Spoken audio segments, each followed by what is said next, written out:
আসসালামু আলাইকুম। এটিএন বাংলা সংবাদে সবাইকে স্বাগত জানাচ্ছি চৈতি সরোয়ার। লক্ষ্মীপুর ২ আসনের সংসদ সদস্য কাজী শহীদ ইসলাম পাপুল, তার স্ত্রী, মেয়ে ও শালিকার ৬১৭টি ব্যাংক হিসাব জব্দের নির্দেশ দিয়েছেন আদালত।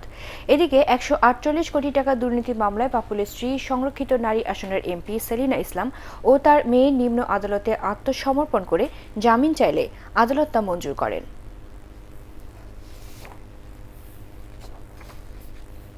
কমিশনের করা অবৈধ সম্পদ অর্জন ও অর্থ পাচারের মামলায় রোববার আদালতে আত্মসমর্পণ করেন পাপুলের স্ত্রী সেলিনা ইসলাম ও তার মেয়ে ওয়াফা ইসলাম। একই সাথে তারা জামিন আবেদন করেন।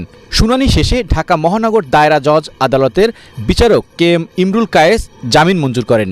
আত্মসমর্পণ করার পর আমরা সেখানে উপস্থাপন করি যে এই মামলার এজাহারে সেলিনা ইসলাম এবং ওয়াফা ইসলামের যে লেনদেন সংক্রান্ত বিষয়ে কত টাকার লেনদেন স্পেসিফিক কোনো ইন্ডিকেশন তাদের বিরুদ্ধে নাই।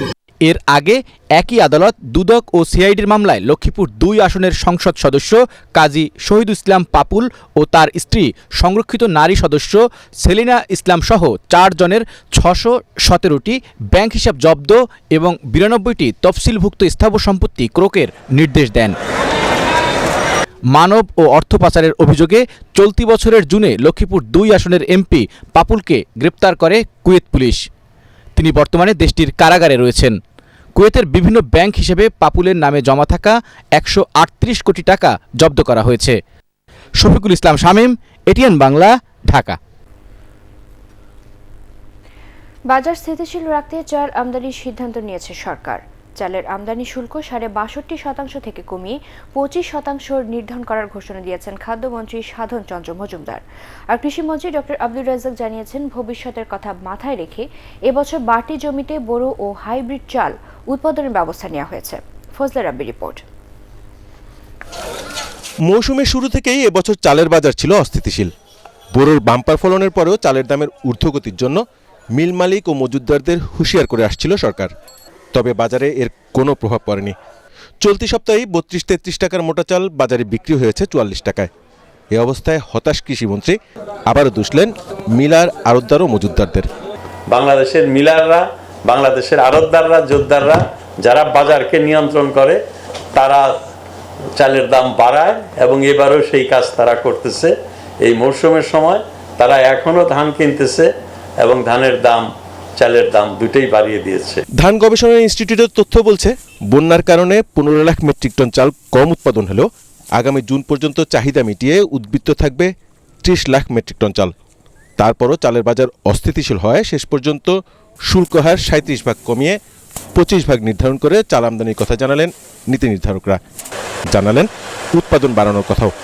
মিলারদেরকে এবার চুক্তির জন্য আমরা পিড়াপিড়িও করি নাই। তারা যে তাদের হুমকি নেই, তারা থাকুক এবং যখন সময় সুযোগ আসবে, যদি ধানের দাম নেতিবাচক হয়, তখন আমরা চাউলের থেকে আমরা কৃষকদেরকে ওপেন করে দেব। আমরা কৃষকেরই ধান বেশি করে কিনবো এবং আমরা কৃষককে প্রিভিলেজ দেব। এলসি করছে, G2G করেছে ভারতের সাথে এবং থাইল্যান্ড এবং ইন্দোনেশিয়া এবং ভিয়েতনাম থেকেও চাল আনার চেষ্টা করা হবে। ৫০,০০০ হেক্টর আমরা অতিরিক্ত বোরো এলাকা করব। ২ লক্ষ হেক্টর জমিতে হাইব্রিড রাইস করানোর জন্য। বেসরকারিভাবে চাল আমদানি করতে প্রয়োজনীয় কাগজপত্র সহ আগামী ১০ জানুয়ারির মধ্যে আবেদন করতে পারবেন আমদানিকারকরা। সেগুলো যাচাই বাছাই করে আমদানির অনুমতি দেবে খাদ্য মন্ত্রণালয়। ফজলে রাব্বি, এটিএন বাংলা, ঢাকা। বিমান বাংলাদেশ এয়ারলাইন্সে যুক্ত হলো আধুনিক প্রযুক্তির -8 উড়োজাহাজ। প্রধানমন্ত্রী শেখ হাসিনা নতুন এই উড়োজাহাজের নাম দিয়েছেন ধ্রুবতারা।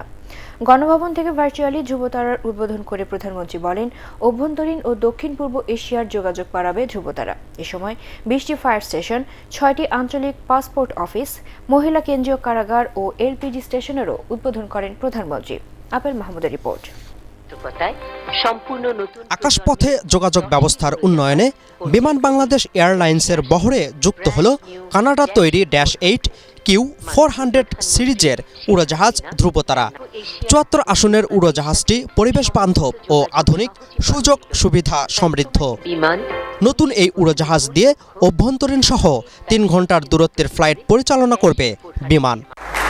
গণভবন থেকে হজরত শাহজালাল আন্তর্জাতিক বিমানবন্দরে ভিডিও কনফারেন্সে উড়োজাহাজটির উদ্বোধন করেন প্রধানমন্ত্রী শেখ হাসিনা।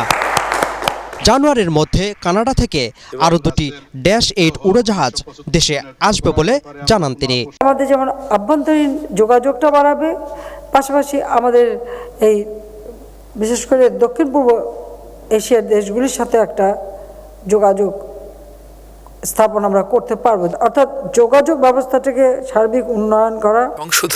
এ সময় কেরানীগঞ্জে 300 বন্দী ধারণ ক্ষমতার মহিলা কেন্দ্রীয় কারাগার উদ্বোধন করেন প্রধানমন্ত্রী। কারাগার থেকে আদালতে প্রযুক্তির মাধ্যমে মামলার কার্যক্রম পরিচালনার পাশাপাশি কারাগারকে অপরাধীদের সংশোধনাগার হিসেবে ব্যবহারের পরামর্শ দেন তিনি। অপরাধীদের বন্দী করে রাখা নয়, সঙ্গে সঙ্গে তাদের মন মানসিকতাগুলি পরিবর্তন করা, তাদের কিছু ট্রেনিং দেওয়া, তাদের কিছু শিক্ষা দেওয়া, এবং যাতে ভবিষ্যতে আবার বের হয়ে একই অপরাধে আবার যেন জড়িয়ে না পড়ে। এছাড়া 146 কোটি টাকা ব্যয়ে নির্মিত 20টি উপজেলায় ফায়ার সার্ভিস স্টেশন, 110 কোটি টাকা ব্যয়ে 6টি আঞ্চলিক পাসপোর্ট অফিস এবং কেরানীগঞ্জ কেন্দ্রীয় কারাগারে জ্বালানি সুবিধা দিতে এলপিজি স্টেশনেরও উদ্বোধন করেন প্রধানমন্ত্রী শেখ হাসিনা। আপেল মাহমুদ, এটিএন বাংলা, ঢাকা। দায়িত্বশীলতার সাথে কাজ করতে নির্বাচিত জনপ্রতিনিধিদের আহ্বান জানিয়েছেন প্রধানমন্ত্রী শেখ হাসিনা। গণভবন থেকে সচিবালয়ের মন্ত্রী পরিষদ বিভাগীয় ভিডিও কনফারেন্সে ফেনী জেলা পরিষদের নবনির্বাচিত চেয়ারম্যানের শপথ গ্রহণ অনুষ্ঠানে তিনি এ আহ্বান জানান। প্রধানমন্ত্রী বলেন, দেশের মানুষের আস্থা অর্জনে জনগণের কল্যাণে কাজ করতে হবে। ক্ষমতার বিকেন্দ্রীকরণ করে স্থানীয় সরকারকে আরও শক্তিশালী করার পদক্ষেপ নেওয়া হয়েছে বলেও জানান তিনি।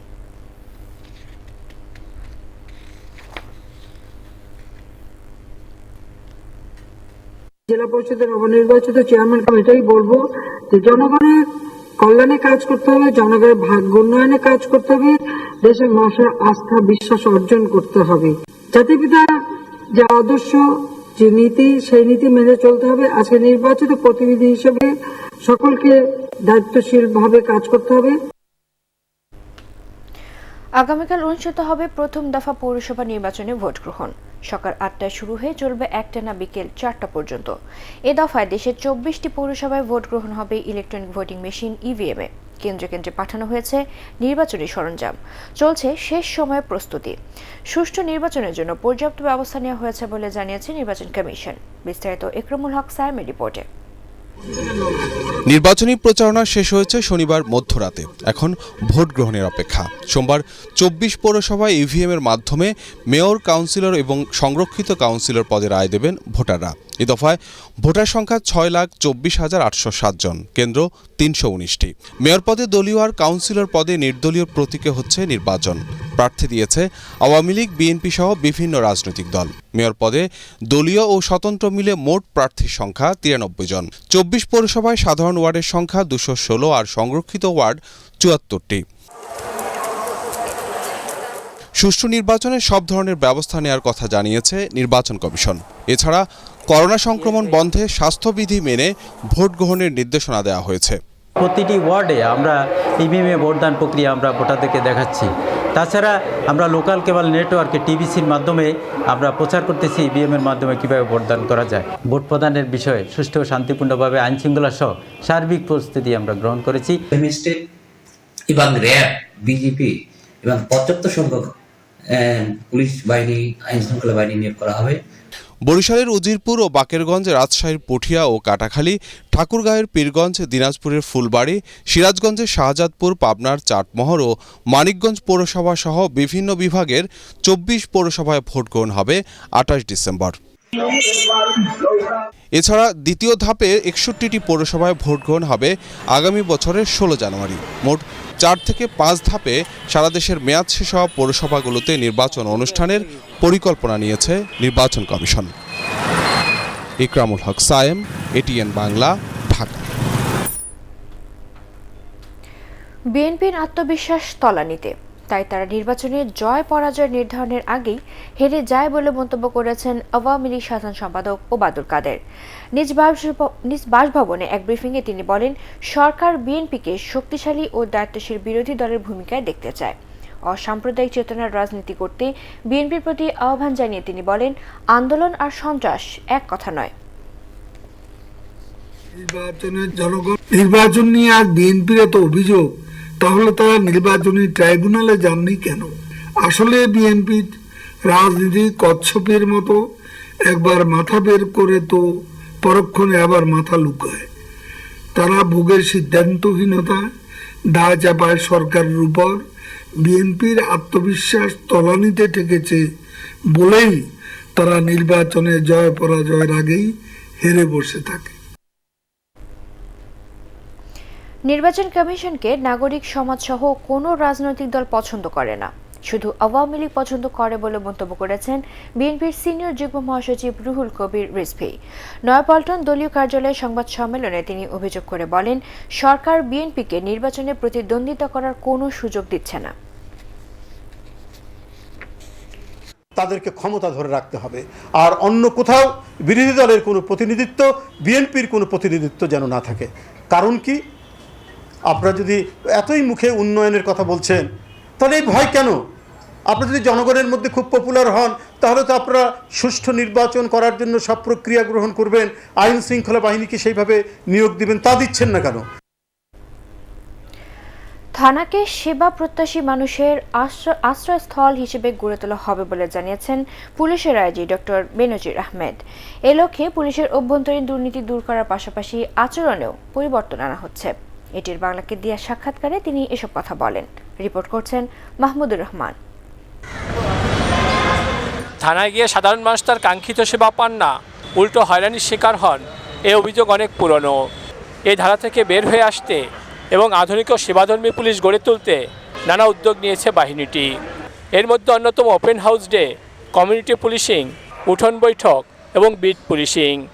এর মাধ্যমে সমাজের বিভিন্ন শ্রেণী পেশার মানুষের সাথে তথ্যের আদান প্রদান হয় মাঠ পর্যায়ের পুলিশের।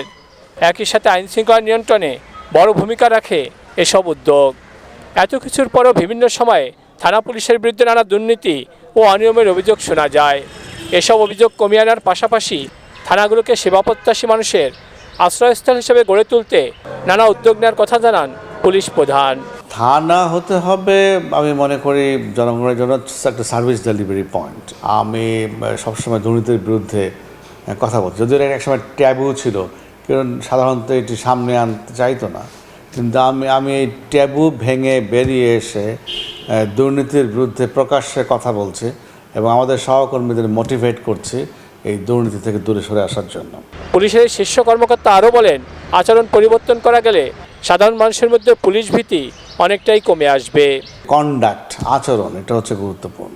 আচরণ পরিবর্তনের জন্য কোনো ধরনের কোনো ইনভেস্টমেন্ট লাগে না, কোনো প্রশিক্ষণ লাগে না। আমি চাইলে কিন্তু আগামীকাল থেকে বা এখন থেকে আচরণ ভালো করতে পারি। এটা হচ্ছে একান্ত ব্যক্তিগত পার্সোনাল ট্রেট। মানুষের প্রতি সিম্প্যাথেটিক হওয়া, সাপোর্টিভ হওয়া, মানুষকে to serve them with a smile. একটা মানুষ ডিস্ট্রেসে যে মানুষটা পড়ে, মহাবিপদে পড়ে, সেই মানুষটা দৌড়ে পুলিশের কাছে আসে এবং সেটাতে করে এসে একটা পরম নির্ভরতা লাভ করতে পারে। আমাদের লোকজনকে আমরা সেই প্রেরণা দেওয়ার চেষ্টা করছি। অপরাধ নিয়ন্ত্রণের পাশাপাশি বিভিন্ন সামাজিক কর্মকাণ্ডের মাধ্যমে পুলিশের সাথে সাধারণ মানুষের সেতুবন্ধন তৈরিতে কাজ করছে বাহিনীটি, এমনটি জানালেন পুলিশের শীর্ষ এই কর্মকর্তা। মাহমুদুর রহমান, এটিএন বাংলা, ঢাকা। দেশে করোনা ভাইরাসে আক্রান্ত হয়ে গত একদিনে আরও 24 জনের মৃত্যু হয়েছে। নতুন রোগী শনাক্ত হয়েছে আরও 1049 জন। স্বাস্থ্য অধিদপ্তর থেকে পাঠানো সংবাদ বিজ্ঞপ্তিতে এ তথ্য জানানো হয়। দেশে করোনা ভাইরাসে মোট আক্রান্তের সংখ্যা বেড়ে দাঁড়িয়েছে 5,09,148 জনে। মোট মৃতের সংখ্যা 7,452। স্বাস্থ্য অধিদপ্তরের হিসেবে চিকিৎসাধীন আরও 1,473 জন রোগী সুস্থ হয়ে উঠেছেন। মোট সুস্থ রোগীর সংখ্যা 4,51,961। আল্লামা শফির হত্যা মামলায় সরকারের কোনো হাত নেই, তবে মামলার তদন্তে সর্বোচ্চ সহযোগিতা করা হবে বলে জানিয়েছেন স্বরাষ্ট্রমন্ত্রী আসাদুজ্জামান খান কামাল। দুপুরে রাজধানীর এলেন বাড়িতে গণপূর্ত সম্পদ অধিদপ্তরে মুজিব কর্নারের উদ্বোধন শেষে সাংবাদিকদের একথা জানান তিনি। গণপূর্ত প্রতিমন্ত্রী শরীফ আহমেদ, গণপূর্ত সচিব শহীদ উল্লাহ খন্দকার এবং অধিদপ্তরের প্রধান প্রকৌশলী শামীম আক্তার এ সময় অন্যান্যের মধ্যে উপস্থিত ছিলেন।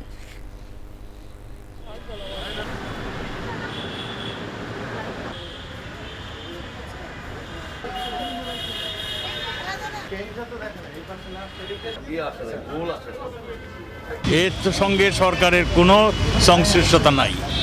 আমি আগেও বলেছি, যে কেউ সংক্ষুব্ধ হলে, যে কেউ মনে করেন যদি তা কেউর প্রতি অন্যায় হয়েছে সে মামলা করতে পারেন, সেইভাবেই মামলাগুলি হয়েছে।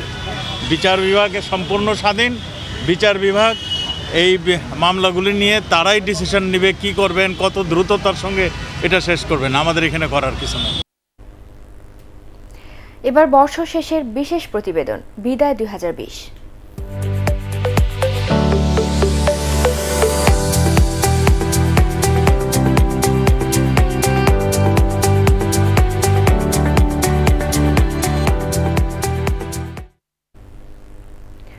করোনা ভাইরাস লন্ডভন্ড করে দিয়েছে দেশের শিক্ষা ব্যবস্থাকে। 10 মাস ধরে শিক্ষা প্রতিষ্ঠান বন্ধ, শিক্ষার্থীদের দেয়া হয়েছে অটো পাস। একদিকে যেমন বাড়ছে সেশন জট, অন্যদিকে তেমনি বাড়ছে চাকরি প্রত্যাশীদের হতাশাও। নতুন বছরে এসব ক্ষতি পুষিয়ে নেওয়া সরকারের জন্য বড় চ্যালেঞ্জ বলে মনে করেন শিক্ষা গবেষকরা। রিপোর্ট মাহবুব কবির চপলের।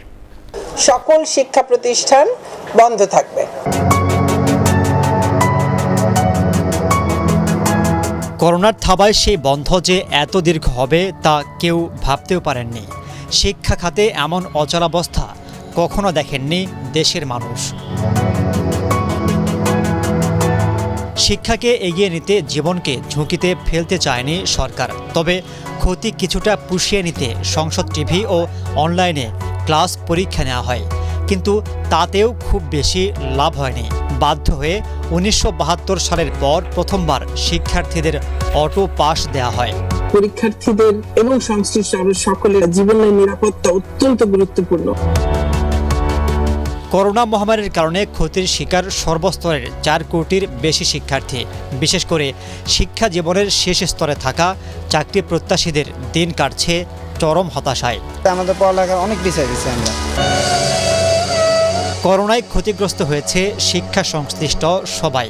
শিক্ষা প্রতিষ্ঠান বন্ধ হওয়ায় ঢাকা ছেড়েছেন অনেকেই। বাঁচার জন্যই তো চলে যাইতাছি গ্রামে। আবার পেশা বদলাতে বাধ্য হয়েছেন কেউ কেউ। আত্মহত্যার মতো এরকম মনে এক সময় আসছে।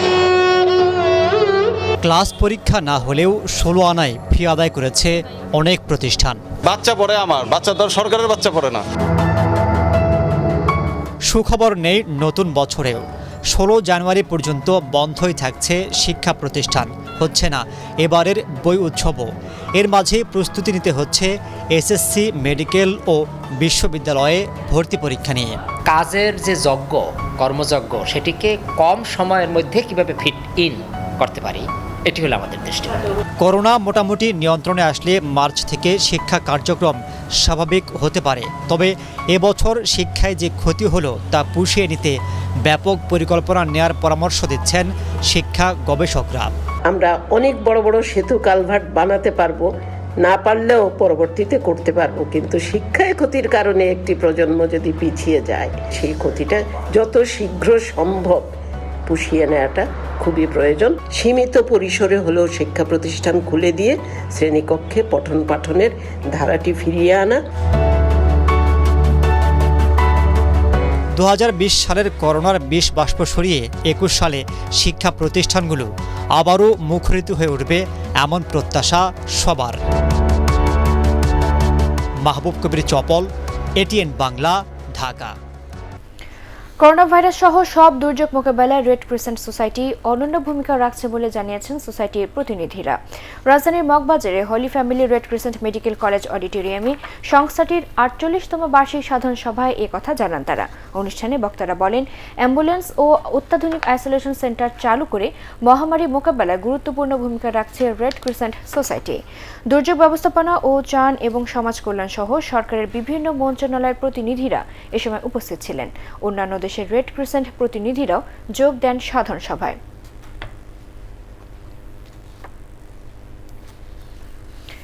শুধুমাত্র তরুণরাই পারে নারী নির্যাতনের মতো সামাজিক ব্যাধি দূর করতে।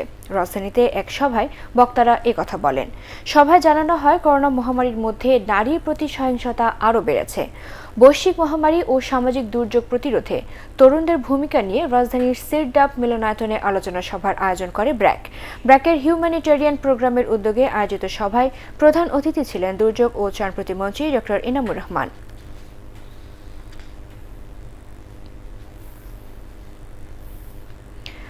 বাংলাদেশে এখনও পূর্ণাঙ্গ বিজয় আসেনি বলে মন্তব্য করেছেন বিএনপি স্থায়ী কমিটির সদস্য গয়েশ্বরচন্দ্র রায়।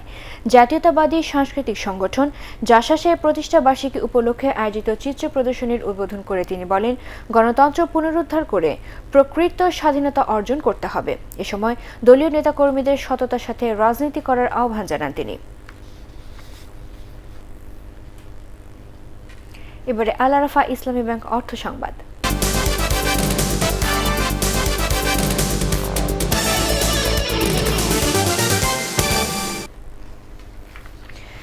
দেশের সব উপজেলা কমপ্লেক্স উপরের দিকে সম্প্রসারণ করে পঞ্চম ও ষষ্ঠ তলার 4000 বর্গফুট জায়গা ব্যবহারে স্থানীয় সরকার বিভাগের সাথে একটি সমঝোতা স্মারক সই করেছে তথ্য ও যোগাযোগ প্রযুক্তি বিভাগ।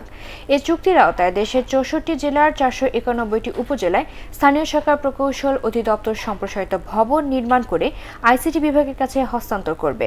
প্রতিটি ভবন নির্মাণে ব্যয় ধরা হয়েছে 1,40,00,000 টাকা। এই হিসাবে প্রকল্পের জন্য মোট ব্যয় হবে 706 কোটি টাকা। সচিবালয়ে স্থানীয় সরকার মন্ত্রণালয়ে চুক্তি সই অনুষ্ঠানে উপস্থিত ছিলেন স্থানীয় সরকার মন্ত্রী তাজুল ইসলাম ও তথ্য ও যোগাযোগ প্রযুক্তি প্রতিমন্ত্রী জুনায়েদ আহমেদ পলক।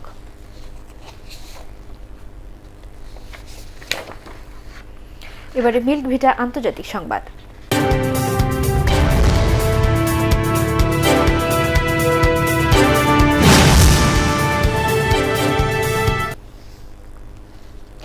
সমন্বিতভাবে করোনার গণটিকা কার্যক্রম শুরু করতে যাচ্ছে ইইউভুক্ত দেশগুলো। ইউরোপীয় কমিশনের প্রেসিডেন্ট উর্সুলা ভন দের লিয়েন জানিয়েছেন, এরই মধ্যে 27টি সদস্য দেশে পাঠানো হয়েছে ফাইজার বায়োএনটেকের ভ্যাকসিন। মহামারী মোকাবেলায় একদিনও অপেক্ষা না করে ভ্যাকসিন কার্যক্রম আজ থেকেই শুরুর কথা জানিয়েছে কয়েকটি দেশ। তবে রোববারের মধ্যে ইইউভুক্ত সব দেশেই এই কার্যক্রম শুরু হবে। করোনায় ইউরোপে এখন পর্যন্ত মারা গেছেন প্রায় 3.5 লাখ মানুষ, আক্রান্ত 1,40,00,000-এরও বেশি। যুক্তরাজ্য, কানাডা ও জাপানের পাশাপাশি ইউরোপীয় ইউনিয়নের কয়েকটি সদস্য দেশেও মিলেছে অতি সংক্রামকের রূপ নেওয়ার নতুন করোনা ভাইরাস। এই অবস্থায় ইইউভুক্ত প্রায় সব দেশেই জারি হয়েছে লকডাউন। করোনা ত্রাণ বিলে সই করেননি মার্কিন প্রেসিডেন্ট ডোনাল্ড ট্রাম্প। ফলে প্রণোদনা সহ অন্যান্য সরকারি সুবিধা থেকে সাময়িকভাবে বঞ্চিত হলেন বেকার সহ ক্ষতিগ্রস্ত কয়েক লাখ মানুষ। কয়েক মাস ধরে আলোচনা সমঝোতার পর $900 বিলিয়ন ওই বিল পাশ করেছিল মার্কিন কংগ্রেস। বিলটি আইনে পরিণত হলে বার্ষিক $75,000 নিচে যাদের আয় তারা প্রণোদনা হিসেবে $600 পেতেন। যদিও প্রেসিডেন্ট ট্রাম্প বলছেন 600 নয়, $2,000 দিতে চান তিনি। এদিকে বিলে সই করতে ট্রাম্প যত দেরি করবেন করোনা পরিস্থিতি তত ভয়ানক হবে বলে সতর্ক করে দিয়েছেন নবনির্বাচিত প্রেসিডেন্ট জো বাইডেন। মুজিববর্ষ ও মহান বিজয় দিবস উপলক্ষে পাবনায় শীত বস্ত্র বিতরণ করেছে বাংলাদেশ সশস্ত্র বাহিনী বোর্ড। সশস্ত্র বাহিনীর অবসরপ্রাপ্ত বীর মুক্তিযোদ্ধা এবং অন্যান্য সদস্যদের মাঝে এই শীত বস্ত্র বিতরণ করেন প্রতিরক্ষা সচিব ডক্টর আবু হেনা মোস্তফা কামাল। সশস্ত্র বাহিনী বোর্ডের মহাপরিচালক ব্রিগেডিয়ার জেনারেল মামুন মাহমুদ ফিরোজ চৌধুরী, অবসরপ্রাপ্ত মেজর AKM আনিসুর রহমান এ সময় উপস্থিত ছিলেন। পরে জেলা সশস্ত্র বাহিনী বোর্ড চত্বরে বৃক্ষরোপণ করে বঙ্গবন্ধু সহ সকল শহীদের আত্মার মাগফিরাত কামনা করা হয়। একটি সেনাদলের সাফল্য যেমন সেনাপতির সফল নেতৃত্বের উপর অনেকটা নির্ভরশীল, তেমনি শিক্ষা প্রতিষ্ঠানের সাফল্য নির্ভর করে একজন দক্ষ ও যোগ্য অধ্যক্ষের উপর। রাজধানীর সরকারি মোহাম্মদপুর মডেল স্কুল অ্যান্ড কলেজের অধ্যক্ষ কর্নেল কাজী শরীফ উদ্দিনের বিদায় সংবর্ধনা অনুষ্ঠানে বক্তারা একথা বলেন। বক্তারা বলেন, অধ্যক্ষ হিসেবে দায়িত্ব নেওয়ার পর এই শিক্ষা প্রতিষ্ঠানটিকে সেরা শিক্ষা প্রতিষ্ঠানে পরিণত করতে সফল হয়েছেন কাজী শরীফ উদ্দিন। পরপর 2 বছর মোহাম্মদপুর থানার শ্রেষ্ঠ শিক্ষা প্রতিষ্ঠান ও শ্রেষ্ঠ অধ্যক্ষের পুরস্কার পায় প্রতিষ্ঠানটি।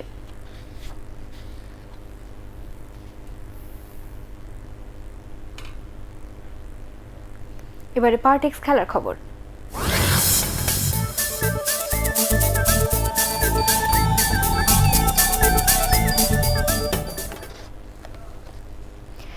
আইসিসি ঘোষিত এই দশকের সেরা ওয়ানডে ক্রিকেট একাদশে জায়গা পেলেন বাংলাদেশের সাকিব আল হাসান।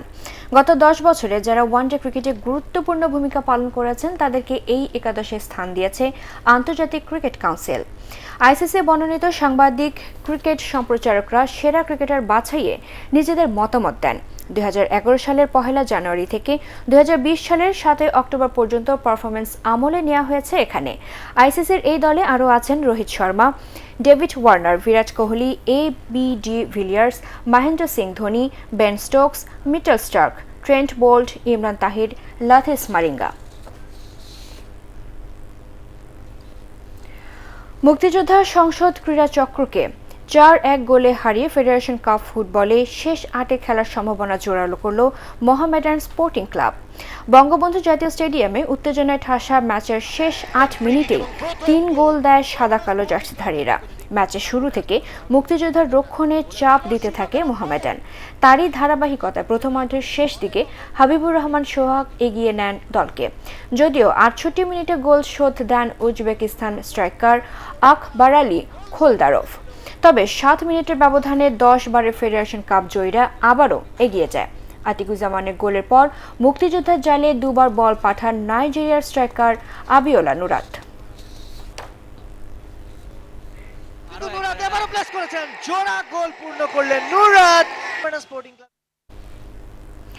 মেলবোর্নে অস্ট্রেলিয়ার বিপক্ষে দ্বিতীয় টেস্টে 82 রানের লিড দিয়েছে ভারত। দ্বিতীয় দিন শেষে প্রথম ইনিংসে সফরকারীদের সংগ্রহ 5 উইকেটে 277 রান। এর আগে 1 উইকেটে 36 রান নিয়ে দিনের খেলা শুরু করেন শুভমান গিল এবং চেতেশ্বর পূজারা। ব্যক্তিগত 45 রানে প্যাভিলিয়নে ফেরেন গিল। দলীয় 64 রানে তৃতীয় ব্যাটসম্যান হিসেবে আউট হন পূজারা। পঞ্চম উইকেটের পতন হয় 173 রানে। তবে অধিনায়ক অজিঙ্কা রাহানের অপরাজিত সেঞ্চুরিতে স্বস্তি নিয়ে মাঠ ছাড়ে ভারত।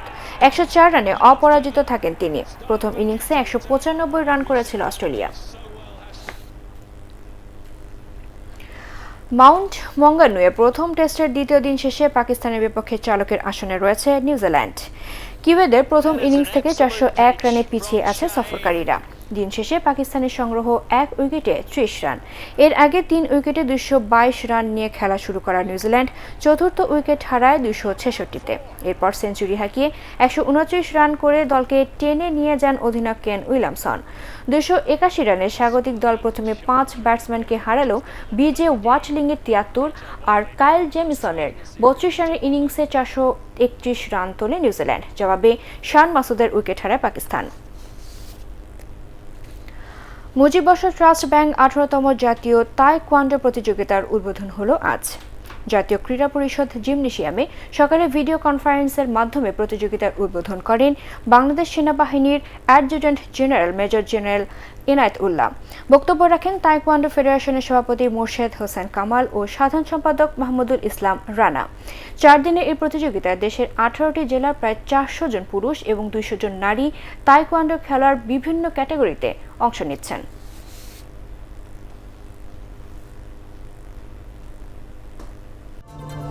পরবর্তী সংবাদ দেখার আমন্ত্রণ জানিয়ে এখনকার মতো শেষ করছি। করোনা ভাইরাস থেকে নিজেকে সুরক্ষিত রাখতে মাস্ক পরুন এবং বারবার হাত পরিষ্কার করুন। 18 বাংলা সংবাদ ইউটিউবে দেখতে ব্রাউজ করুন youtube/18 বাংলা নিউজ। ধন্যবাদ সবাইকে।